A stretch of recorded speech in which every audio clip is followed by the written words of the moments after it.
Hello everyone. I'm Ted. And today we will discuss Chapter 18. Grievance Handling and Redressal. And in this chapter we will be discussing Introduction, Features and Forms of Grievances, Complaint versus Grievance, Causes and Effects, Discovery of Grievances, Effective Redressal of Grievances, Model Grievance Procedure, Guidelines for Handling Grievances. Let's start. Introduction. Introduction. A grievance can be broadly defined as an employee's dissatisfaction or feeling of personal injustice relating to his employment. A grievance is said to arise when an employee feels that something has happened or is happening to him that he thinks is unfair, unjust, or inequitable. It must be noted that discontentment or dissatisfaction over something is not a grievance. The unhappy feelings must find their way in the form of a complaint. When the complaint remains unattended and the aggrieved employee feels that he is being taken for a ride rightly or wrongly, for valid reasons or for ridiculous ones, the dissatisfaction grows and assumes the status of a grievance. A grievance, thus, is a complaint that has been put in writing and made formal. Moving next. Features of grievances. Features of grievances. If we analyze the views of various experts cited above, some noticeable features emerge clearly. Discontent or dissatisfaction. A grievance refers to any form of discontent or dissatisfaction with any aspect of the organization. Real or imaginary. The discontent can arise out of real or imaginary reasons. When the employee feels that injustice has been done to him, he has a grievance. The reasons for such a feeling may be valid or invalid, legitimate or irrational, justifiable or ridiculous. Voiced or unvoiced. The discontent may be voiced or unvoiced, but it must find expression in some form. However, discontent per se is not a grievance. Initially, the employee may complain orally or in writing. If this is not looked into promptly, the employee feels a sense of lack of justice. Now the discontent grows and takes the shape of a grievance.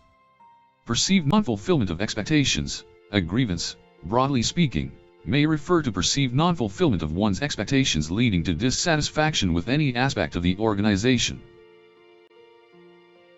Moving next. Forms of grievances. Forms of grievances. A grievance may take any one of the following forms. Factual. A factual grievance arises when legitimate needs of employees remain unfulfilled, e.g., wage hike has been agreed but not implemented citing various reasons. Imaginary. When an employee's dissatisfaction is not because of any valid reason but because of a wrong perception, wrong attitude, or wrong information he has. Such a situation may create an imaginary grievance. Though management is not at fault in such instances, it has to clear the fog immediately. Disguised. An employee may have dissatisfaction for reasons that are unknown to himself. If he/she is under pressure from family, friends, relatives, neighbors, he/she may reach the work spot with a heavy heart. If a new recruit gets a new table and almirah, this may become an eyesore to other employees who have not been treated likewise previously. Moving next. Complaint versus grievance. Complaint versus grievance. It is worth mentioning here that a mere complaint against anything is not a grievance, as far as management is concerned. If it has not violated anyone's rights, there is no grievance. When people complain about personal troubles and seek advice from supervisors, it is better to listen carefully and, if possible, lend a helping hand. Likewise, complaints against fellow workers need to be looked into dispassionately without taking sides. This sort of complaint can take the shape of a grievance if management gets involved. Complaints against management, or sometimes against the union, not referring to any injustice, or violation of a past practice or those not covered by contract need to be handled tactfully. It is always better to put out fires quickly through informal discussions. Moving next. Causes. Causes. Grievances may occur for a number of reasons: economic, wage fixation, overtime, bonus, wage revision, etc. Employees may feel that they are paid less when compared to others. Work environment, poor safety and bad physical conditions, unavailability of tools and proper machinery, unrealistic targets, poor quality of materials, etc. Supervision relates to the attitudes of the supervisor towards the employees, such as perceived notions of bias, favoritism, nepotism, caste affiliations, regional feelings, etc. Work group, employee is unable to adjust with his colleagues, suffers from feelings of neglect, victimization, and becomes an object of ridicule and humiliation, etc. Miscellaneous, these include issues relating to management policies, certain violations in respect of promotions, safety methods, transfer, disciplinary rules, fines, granting leave and medical facilities. Moving next. Effects. Effects. Effects on production. Low quality of production. Low quantity of production and productivity. Increase in the wastage of material, spoilage/breakage of machinery. Increase in the cost of production per unit. Effects on employees. Increases the rate of absenteeism and turnover. Reduces the level of commitment, sincerity, and punctuality. Increases the incidence of accidents. Reduces the level of employee morale. Effects on managers. Strains the superior-subordinate relations. Increases the degree of supervision, control, and follow-up. Increases in indiscipline cases. Increase in unrest and thereby machinery to maintain industrial. Advantages of having an effective grievance procedure. The following are some of the distinct advantages of having a grievances handling procedure. Read the pulse of employees. The management is able to know the employees' feelings and opinions about the company's policies and practices. It can feel the pulse of the employees. Chance to ventilate feelings. With the existence of a grievance handling procedure, the employee gets a chance to ventilate his feelings. He can let off steam through an official channel. Certain problems of workers cannot be solved by first-line supervisors, for these supervisors lack the expertise that the top management has, by virtue of their professional knowledge and experience. Compelled to listen to the voice of employees, it keeps a check on the supervisor's attitude and behavior towards their subordinates. They are compelled to listen to subordinates patiently and sympathetically. Boost the morale of employees. The morale of the employees will be high with the existence of proper grievance handling procedure. Employees can get their grievances redressed in a just manner. Moving next. Discovery of grievances. Discovery of grievances. Grievances can be uncovered in a number of ways. Gossip and grapevine offer vital clues about employee grievances. Gripe boxes, open door policies, periodic interviews, exit surveys could also be undertaken to uncover the mystery surrounding grievances. These methods are discussed below. Observation. A manager/supervisor can usually track the behaviors of people working under him. If a particular employee is not getting along with people, spoiling materials due to carelessness or recklessness, showing indifference to commands, reporting late for work, or is remaining absent, the signals are fairly obvious. Since the supervisor is close to the scene of action, he can always find out such unusual behaviors and report promptly. Grievance procedure. A systematic grievance procedure is the best means to highlight employee dissatisfaction at various levels. Management, to this end, must encourage employees to use it whenever they have anything to say. In the absence of such a procedure, grievances pile up and explode in violent forms at a future date. By that time, things might have taken an ugly shape altogether, impairing cordial relations between labor and management. If management fails to induce employees to express their grievances, unions will take over and emerge as powerful bargaining representatives. Gripe boxes. Gripe boxes may be kept at prominent locations in the factory for lodging anonymous complaints pertaining to any aspect relating to work. Since the complainant need not reveal his identity, he can express his feelings of injustice or discontent frankly and without any fear of victimization. Open door policy.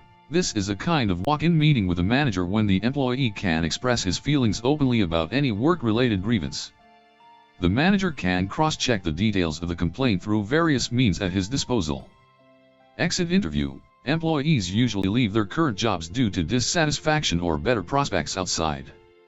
If the manager tries sincerely through an exit interview, he might be able to find out the real reasons why X is leaving the organization. To elicit valuable information, the manager must encourage the employee to give a correct picture so as to rectify the mistakes promptly. If the employee is not providing fearless answers, he may be given a questionnaire to fill up and post the same after getting all his dues cleared from the organization where he is currently employed. Opinion surveys. Surveys may be conducted periodically to elicit the opinions of employees about the organization and its policies. It is better to use as many channels as possible, if the intention is to uncover the truth behind the curtain. Moving next. Effective redressal of grievances. Effective redressal of grievances. Every organization should have a systematic grievance procedure in order to redress the grievances effectively. As explained above, unattended grievances may culminate in the form of violent conflicts later on. The grievance procedure, to be sound and effective, should possess certain prerequisites. Conformity with statutory provisions. Due consideration must be given to the prevailing legislation while designing the grievance handling procedure. Clarity. Every aspect of the grievance handling procedure should be clear and unambiguous. All employees should know whom to approach first when they have a grievance, whether the complaint should be written or oral, the maximum time in which the redressal is assured, etc. The redressing official should also know the limits within which he can take the required action. Simplicity. The grievance handling procedure should be simple and short. If the procedure is complicated, it may discourage employees and they may fail to make use of it in a proper manner. Promptness. The grievance of the employee should be promptly handled and necessary action must be taken immediately. This is good for both the employee and management, because if the wrongdoer is not taken to task, it may affect the morale of other employees as well. Training. The supervisors and the union representatives should be properly trained in all aspects of grievance handling beforehand, or else it will complicate the problem. Follow up. The personnel department should keep track of the effectiveness and the functioning of grievance handling procedure and make necessary changes to improve it from time to time. Compensation policy. Steps in the grievance procedure. Identify grievances. Employee dissatisfaction or grievance should be identified by the management if they are not expressed. If they are ventilated, management has to promptly acknowledge them. Define correctly. The management has to define the problem properly and accurately after it is identified/acknowledged. Collect data. Complete information should be collected from all the parties relating to the grievance. Information should be classified as facts, data, opinions, etc. Analyze and solve. The information should be analyzed, alternative solutions to the problem should be developed and the best solution should be selected. Prompt redressal. The grievance should be redressed by implementing the solution. Implement and follow up. Implementation of the solution must be followed up at every stage in order to ensure effective and speedy implementation. Moving next. Model Grievance Procedure. Model Grievance Procedure. Grievance procedure is a formal communication between an employee and the management designed for the settlement of a grievance. Grievances could be settled in two ways: open door policy or step ladder policy. 1. Open door policy. Under the open door policy, the aggrieved employee would meet the chief executive of the organization, express his feelings of discontentment or unhappiness fearlessly and get the contentious issues resolved quickly. Such a policy, however, would work in small organizations. 2. Step ladder policy. This approach is more suitable for bigger organizations. According to the step ladder approach, workers' representatives are to be elected for a department or their union is to nominate them.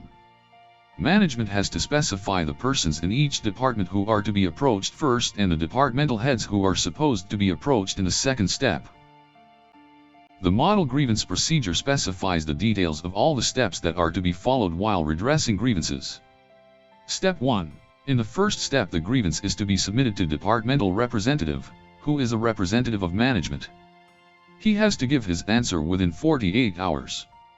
Step 2. If the departmental representative fails to provide a solution, the aggrieved employee can take his grievance to head of the department, who has to give his decision within 3 days. Step 3. If the aggrieved employee is not satisfied with the decision of departmental head, he can take the grievance to Grievance Committee. The Grievance Committee makes its recommendations to the manager within 7 days in the form of a report. The final decision of the management on the report of Grievance Committee must be communicated to the aggrieved employee within 3 days of the receipt of report. An appeal for revision of final decision can be made by the worker if he is not satisfied with it. The management must communicate its decision to the worker within 7 days. Step 4. If the grievance still remains unsettled, the case may be referred to voluntary arbitration. Moving next. Guidelines for handling grievances.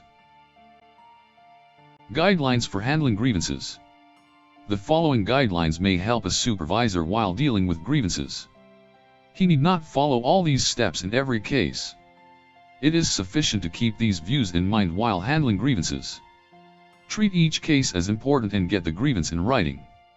Talk to the employee directly. Encourage him to speak the truth. Give him a patient hearing. Discuss in a private place. Ensure confidentiality, if necessary. Handle each case within a time frame. Examine company provisions in each case. Identify violations, if any. Do not hold back the remedy if the company is wrong. Inform your superior about all grievances. Get all relevant facts about the grievance. Examine the personal record of the aggrieved worker. See whether any witnesses are available. Visit the work area. The idea is to find where things have gone wrong and who is at fault. Gather information from the union representative about what the employee has to say and what he wants. Give short replies, uncovering the truth, and treat him properly. Control your emotions, your remarks, and behavior. Maintain proper records and follow up the action taken in each case. Be proactive, if possible.